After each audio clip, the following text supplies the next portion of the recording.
Savvy Central Radio, drawing out the best from our guests, with host Christina Nichman. Savvy Central Radio is proud to present a live interactive series featuring a new mix to business networking and interviews. Our first event will take place Saturday, April 18th from 12 noon to 3 p.m. You'll not want to miss our first guest, Bryn Johnson. Our interview question portion of the event will be concluded by a business networking gathering of light fare and cocktails, where you'll be able to meet new and exciting like-minded business owners like yourself. To find out more, book your free ticket today at bit.ly/savvy event. That's bit.ly/savvy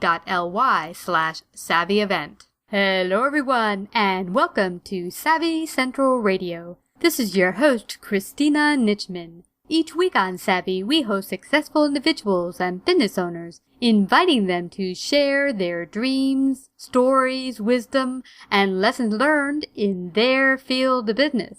Our guest today is Jeffrey J. Fox, founder of Fox & Company. Fox & Company is a management consulting firm which shows clients how to dollarize their value proposition, overcome price objections, and shorten the sales cycle.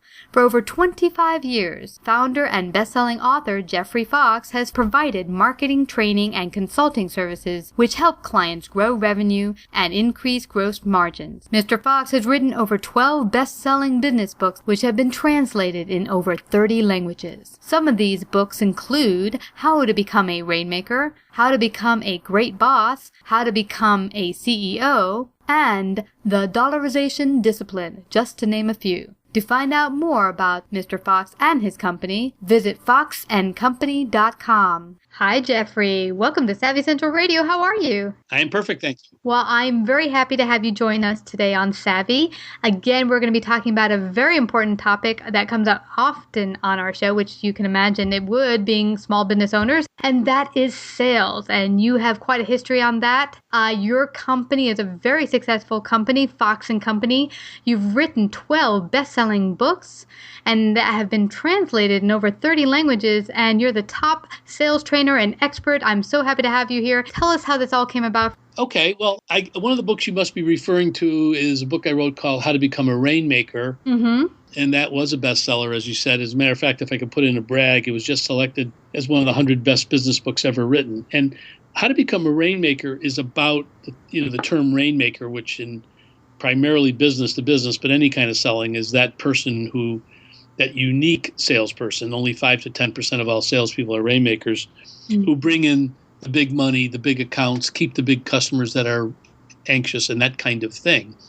And the way this all happens is in the context of our business, where we work with companies and we show the salespeople how to overcome the price objection and how to shorten the sales call. And we do that with a unique selling methodology that I called dollarization. And dollarization is where you show, and this is very powerful, by the way, dollarization is where you show the salesperson, let's say they have a benefit that says their product is lighter, L-I-G-H-T-E-R, or faster, or taller, or more robust, or stronger, all these different advertising claims you hear for products. When the customer hears that, the customer knows nothing. But if you can show that lighter means it was 1 pound lighter, your motor is 1 pound lighter than the competitive motor, and that 1 pound will save Boeing 40 gallons of gas per flight, that's the dollarized value, the 40 gallons times the $4 per gallon, or $160. So that's how you do it. The Rainmaker turns products into benefits that are quantified and then dollarized, because nobody buys products. Nobody, no business person buys products. That what they do is they buy what they get from the products or services. And that's what we help our salespeople do. So basically, it's not just telling them you're going to get XYZ benefit, but dollarizing and telling them exactly how much money they're going to get for each of these benefits for their business. That's right. Products make customers money, or they save them money. And those are the two things we help them dollarize. And I've often heard it said that people don't buy product, service, or information. They buy based on the emotional connection they have with that product, service, or information. But is that a true statement? It may be true. It's more true with consumer products. For example, if you go into a store to buy a new handbag, you may have 100 million of them. At least my wife does. And, there's no big problem you're solving. But if it goes with an outfit you're going to be wearing to some event or something, so that might be an emotion. That's an emotional connection. But in business, and that's called the feel good, Christina. And people buy for two reasons. Companies buy for two reasons: to solve a problem or to feel good. Now, in business, 85% of the calculus is to solve a problem, and 15% is feel good. And that 15 feel good could be the brand name, prior experience with the salespeople, prior experience with the company, that kind of thing. In consumer products, a lot of products that you pick off the shelf or fashion or that kind of thing, the solving the problem can be a relatively small part of the calculus, and feel good can be a large part. Now, there are obviously consumer products that solve problems like, burglar alarms and things like that. And in those particular cases, the dollarized value of the burglar alarms is the more compelling component to the purchase. And is there a difference between, say, a female or a male business owner in that how they go about buying products or services or information? Is it more emotionalized, more for women as compared to men, or is there no difference? Well, again, you have to focus on what the customer is buying. They're not buying the product. They're not buying. What they're doing is they're investing in that product to solve a problem. And that problem is either help them make more money, i.e. more gross margin dollar sales, or to reduce or eliminate costs or avoid a cost. So if you start with that premise, then you are not biased as to whether or not you, as a salesperson, you're talking to a male or female. I personally do not think there's a difference. I think that there's 100 different women, and there are 100 different women. There's 100 men, there's 100 different men. So to me, everybody's unique and different, and probably that's why they're all the same, is they're different. So what you do is you focus on that particular customer's personal needs and business needs and ask questions about it. And you will find that if you run the gamut of 100 women, they go from the best and the brightest to the dumbest. Same with men. Same with men. There's no generic difference. And the number one thing I've heard from many small business owners is their struggle with the feast or famine in their business, where they either have a slew of clients coming through the door, raging through the door, or nothing for a while. Why do you think this happens for business owners? What happens is that when they are working to get business, they're working to get business. Then when they get all the business that comes in, they stop working to get business. So what you have to do is always allocate time every day, every week to get new customers and keep existing customers. Don't just focus on doing the work. We all make that mistake. We all get overloaded with work, and we're working so hard to do the projects that we agreed to do on a certain time a budget and schedule that we forget to go out and get new customers. That's why. And you mentioned something right there that I heard very integral, which is also taking care of the clients you already have, which I see happen to a lot of business owners, where they kind of just focus so much on getting new clients and they kind of let the existing loyal clients go by the wayside.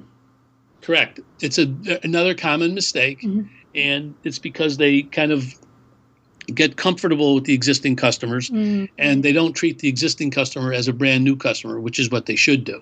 And how important is it to build a pipeline or a sales funnel, as it were, for your business? And what does this mean exactly? Because some people might be new to business, not have a real clear understanding what that really means. And how might a small business owner get started doing this?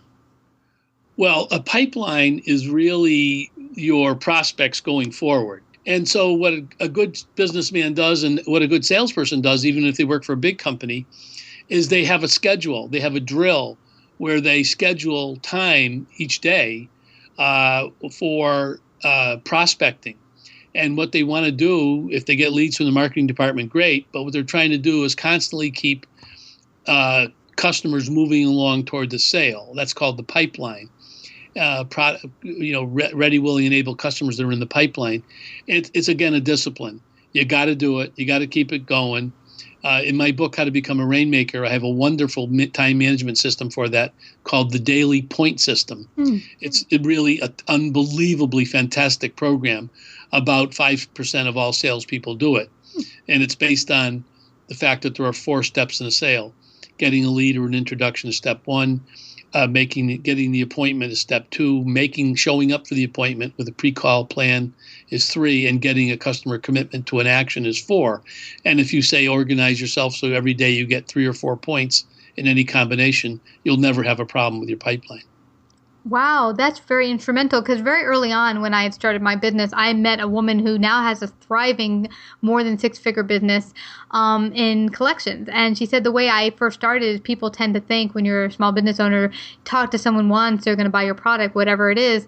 And really, it's the kind of whining and dining stage. You're just getting to know them. They're just getting to know who you are, your product, service, or information. They don't know anything about you. They have to have that sense of trust and really, like you said in the beginning of the conversation, that you're going to solve a problem for them or give them something they could really use for their business. Is going to either have them save money or make money. If you sell money, if you're a salesperson and you sell money, which money you're going to make the customer or save them. Yeah. Believe me, if you're nice and polite and you show up and you're not looking like a ragamuffin, you're going to inspire trust at much earlier in the quote unquote relationship. So selling money, and that's not easy because you got to do a lot of homework and pre-call planning, and you have to have a written sales call plan. You just don't wing it.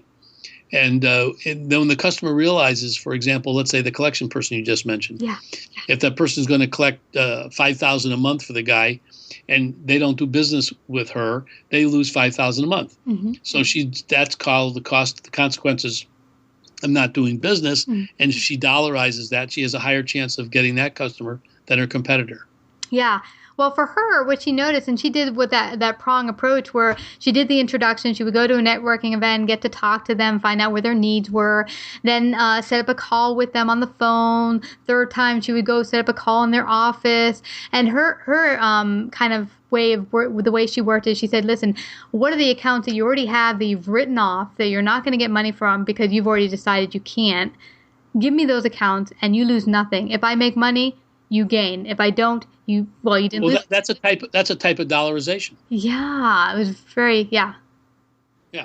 She didn't put a number on it, but the customer knew what she was talking about. So that's dollarization.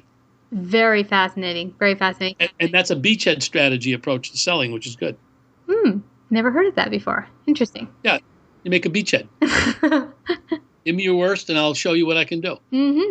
Well, she certainly did because she's built her business from that. And then from what she collected on those clients where she got those accounts they had already written off, she collected on those things and then built her collection agency from there. Sure. Yeah. Very good. So what are some of the key points that business owners might take to nurture their clients? Well, they have to treat their existing customers as if they were brand new. And every time they meet a customer, they have to reevaluate the needs analysis. Is everything still the same, or have things changed? Customers are changing every day. Their bosses change, their budgets change, their competitors change, their product line changes, regulations change. There's things going on all the time. And the Rainmaker is very sensitive to that and is constantly asking its existing customers, even if they've had them for 20 years and he sees them once a month, what's new? And they keep working at that. So you treat the existing customer as if they were a new customer, and you treat the next sales call you make on that existing customer as if it were your first call. I've had just those type of people who've contacted me to see how are things going, do you have any needs. It's kind of from a real support frame of mind too, I think, which is interesting. It's not this like I can feel on the phone that, oh, you're just calling me because you want to upsell me or sell me something. You really begin to feel, oh, this person really cares about me. They're calling to follow up on how things are going.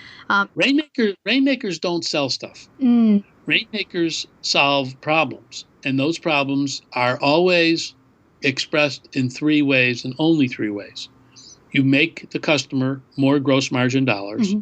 You eliminate or cut current costs, or you help them avoid a preventable cost in the future. That's it. Nothing else. Those 3 things.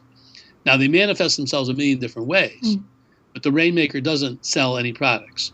The product is simply a strategy for the customer to make or save money. I think what we're getting at here is what makes a lot of business owners, especially new ones getting started, really icky with the whole process of sales, is they see it as something that you're taking from someone, that you're kind of forcing them to take whatever you have to offer. And from what I'm gathering from you, it's really that you're there to help them solve a problem. You're there to serve your client. You give the customer money. You don't take money. The price is the customer's investment. The dollarized value is the return on their investment. That's why only 5 to 10% of salespeople are Rainmakers, because only 5 to 10%, or maybe 2%, actually dollarize. Now, why is this? Because they don't know how. Well, that explains it. And they don't understand it from a point of view. They're taught this old jazz about features and benefits. And I mean, I know you've mentioned some people that you've had on there that study the psychology of selling and all that. That's all bull. Salespersons are a professional. They're trained. Someone when they're born, he's born a surgeon. He's born of this. And you always hear this. Oh, he's a born salesperson. No, he's not. He's a trained salesperson. Just like a surgeon is trained. Just like a pilot is trained. Oh, he's a born musician. No, he's not.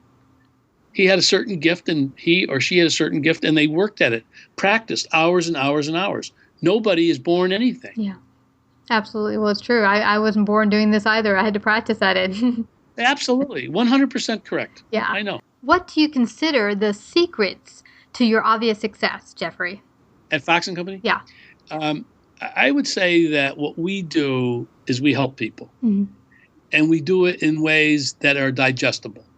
For example, let's just use the books because we talked about those books. You can read my books backwards. You can start in the middle. My books are so easy to read that I know 10-year-olds that read them. Now, they're precocious little kids, but my book is written for somebody that has an hour and a half to read a whole book. I remember one of my kids went into English class in elementary school, and she told her teacher she read 4 chapters in a book the night before. Well, she read 4 pages in one of my books, which were 4 chapters. So being simple is how you help people. Gustave Flaubert wrote in 1851, this is no easy business, being simple. And I think that's what we do. We help our clients get to the point, see the problem, the simple of it. And that's not easy, Christina, but that's what we do. And also, because of that, we can give them novel ideas. We can give them things they never thought of, sometimes almost the reverse of what they're doing. I recall we had a client that had a very pesky competitor that made special products out of the same kind of material my client had, and how to beat them. They were talking about how to do, special advertising approaches, pricing approaches. I said, why don't we just buy them? And we flew out, and one day later bought them. That was the simple of it, wasn't it? Yeah. Absolutely. I think sometimes we try to get so clever and make our advertising campaigns, super different. I mean, look at the movies today. Everything's CGI. I have an actor friend of mine that says, what happened to acting? Everything's CGI'd up. What does that mean, CGI? All the special effects. Oh, yeah. I got you. Well, look at the commercials that are running right now in Match Madness or ran on the Super Bowl. 90% of those commercials some are very, very creative. Very interesting, very creative, but at the end of the commercial is the first time you see the product, and you could put anybody's product on that.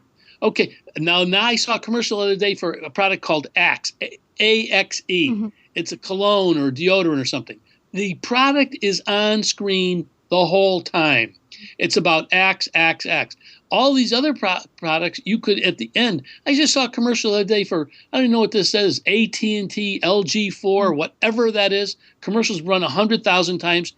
You could put anybody's product at the end of the commercial because the product was not the hero of the ad. The creative, the actors, the models, the clever copy, which the agency loves. That was the hero of the ad, not the product or any reason why someone should buy it. So you're right. And that's because it's too hard. Yeah, it is. It's too hard to make the product the hero, to show why somebody should buy it, the dollarized value. I've seen these commercials, AT&T LG4. I couldn't tell you what it's for. I've seen it a million times. How about Aflac? Yeah. What's the product? Insurance. Oh, really? Isn't it? It's a separate kind of insurance, Oh. a very special insurance, but you would never know that from the commercials. Nope. Now, you will remember the commercial forever. Yeah. Because there's a big difference between remembering a commercial and being motivated to purchase.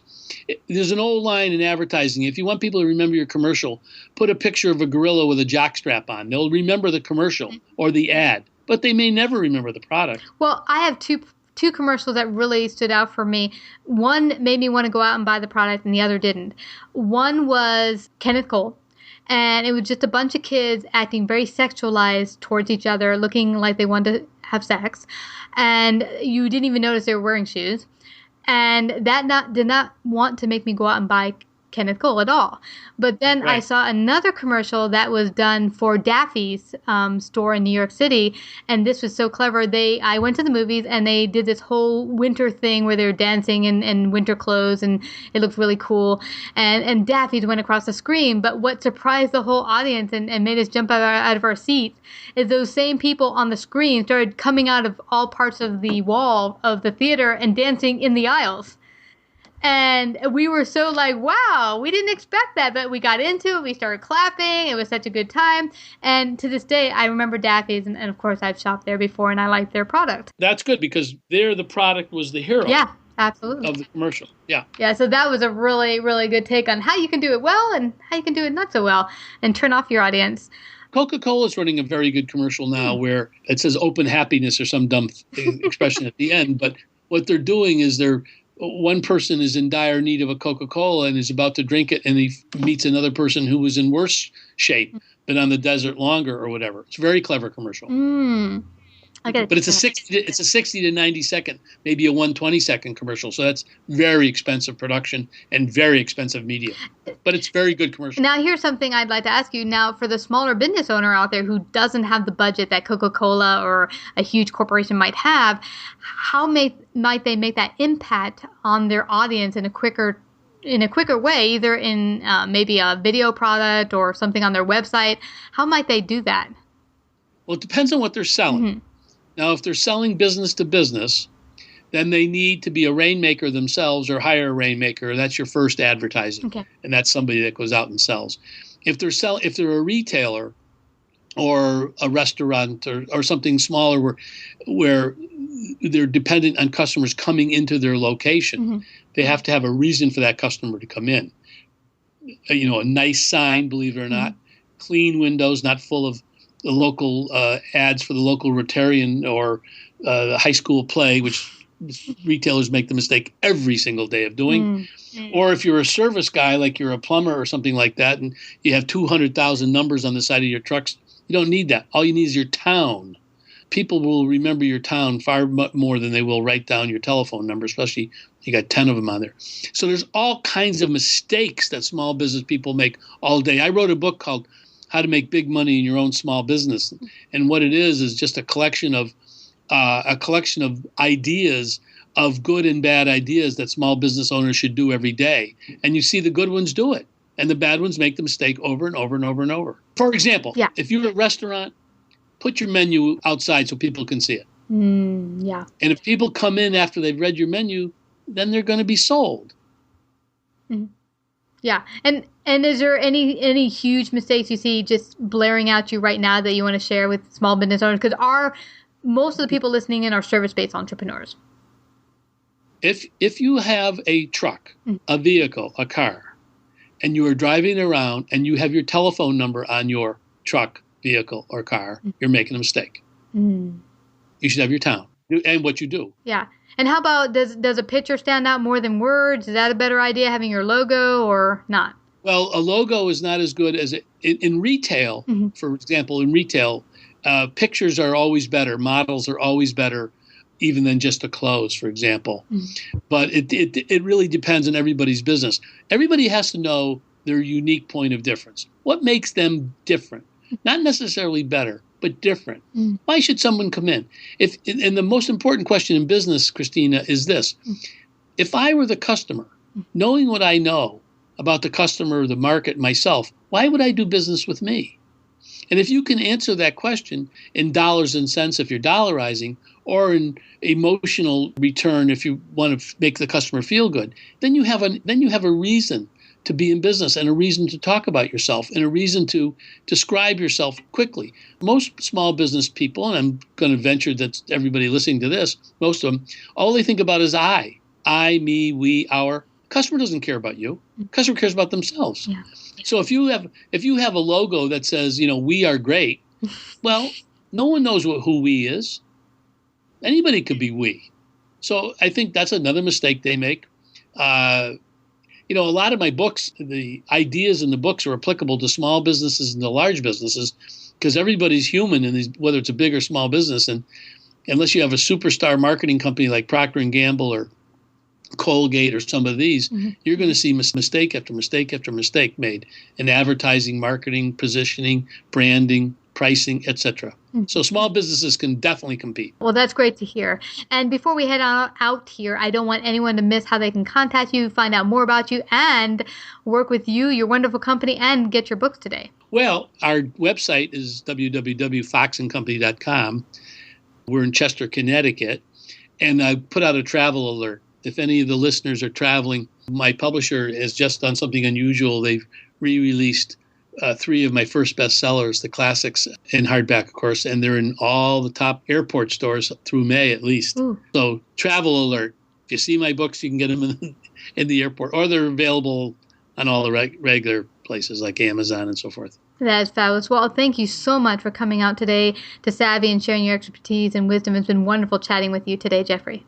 Thank you very much. I appreciate it. Savvy Central Radio is proud to present a live interactive series featuring a new mix to business networking and interviews. Our first event will take place Saturday, April 18th from 12 noon to 3 p.m. You'll not want to miss our first guest, Bryn Johnson. Our interview question portion of the event will be concluded by a business networking gathering of light fare and cocktails, where you'll be able to meet new and exciting like-minded business owners like yourself. To find out more, book your free ticket today at bit.ly/savvyevent.